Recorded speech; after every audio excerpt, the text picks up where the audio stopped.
Staff Sergeant Darren Coyle, had run 11 graduation ceremonies at Fort Carver, and he had the whole thing timed to the minute.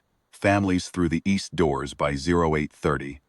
Reserved seating for active brass and distinguished guests up front, left and center. Civilians in the back half. No exceptions, no lingering in the aisles. No one standing where they hadn't been told to stand. He spotted her near the reserved section at 0842. Young woman, late 20s maybe. Plain dark jacket, no insignia, no unit lanyard around her neck. She was reading the printed program, holding it loosely, the way people do when they already know what's in it. She had the kind of stillness about her that Coyle might have noticed on a different day. This was graduation morning, and he had 260 families filing through the east doors and a podium check still to run. He crossed the floor in 12 steps. "Ma'am," he kept his voice professional, not unkind. "Reserved section is for distinguished guests and active brass. Family seating is back half, rows L through T." She looked up at him, clear eyes. No irritation, no flush of embarrassment. "I know," she said. "I just stopped to read the program. I'll find my seat."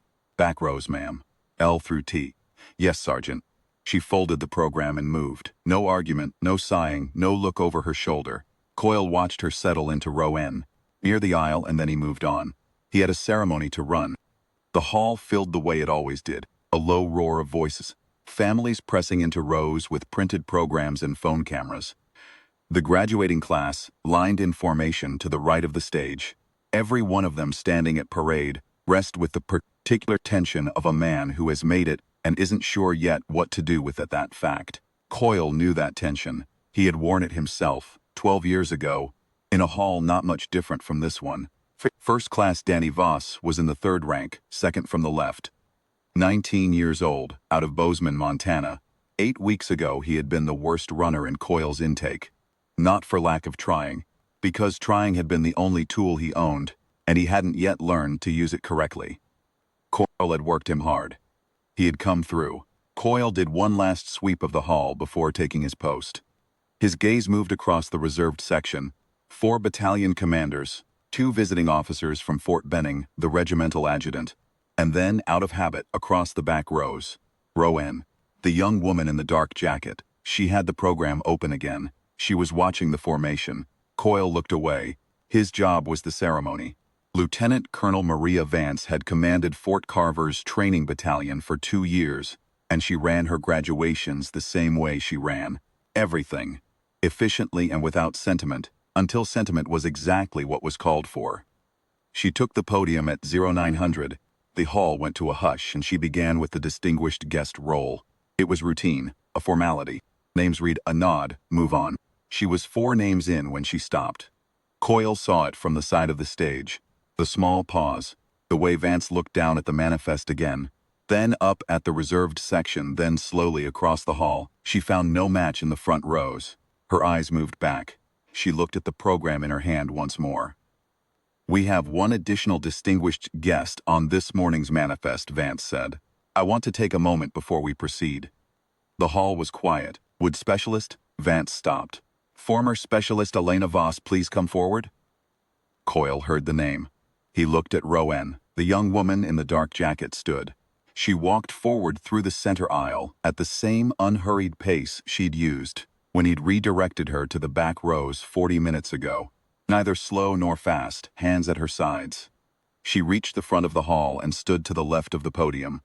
Vance turned to face her, and something passed across the colonel's expression that Coyle had not seen on a superior officer's face in a long time. "I apologize," Vance said quietly, in a register meant for her, not the hall, "that we didn't have you in your proper seat this morning." The young woman, Elena Voss, shook her head once. "Don't worry about it, ma'am."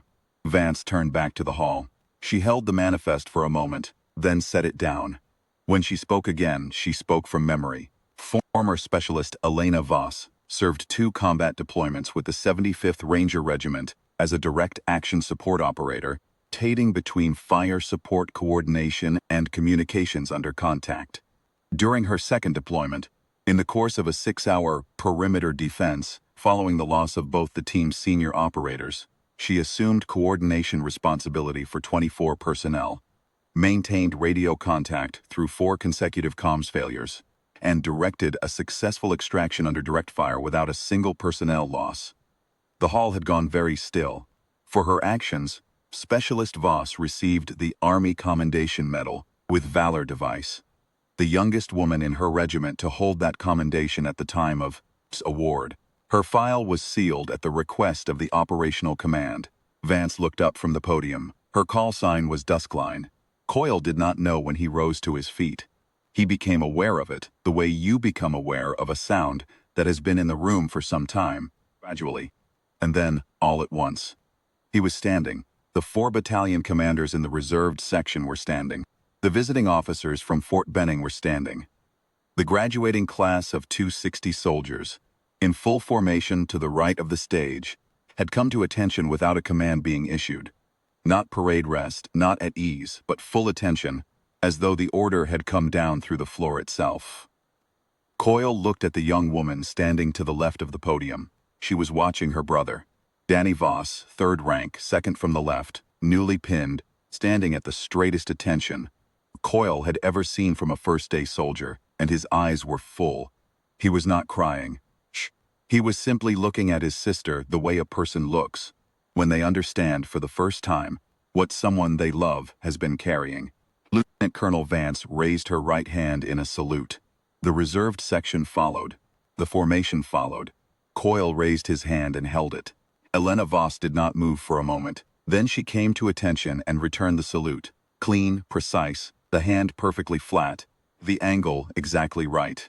The kind of salute that belongs to someone who has given it in places where it mattered enormously and has never forgotten how. Vance dropped her salute. The room followed. The hall exhaled. Specialist Voss, Vance said, on behalf of this battalion and this regiment, thank you for being here this morning. I wouldn't have missed it, Elena said. She looked at the formation, at her brother. He earned it. Coyle thought about it for a long time afterward. He thought about it driving home that evening, the ceremony behind him, the image of her in row N, with the program in her lap sitting somewhere, behind his eyes that he couldn't quite shake. He had looked at her and seen a civilian straggler. He had redirected her to the back rows with 12 practiced steps and the confidence of a man who had done this 11 times before and knew exactly. Everyone belonged. She had gone without argument. That was what stayed with him longest. Not the citation, not the call sign, the 260 soldiers rising without a command.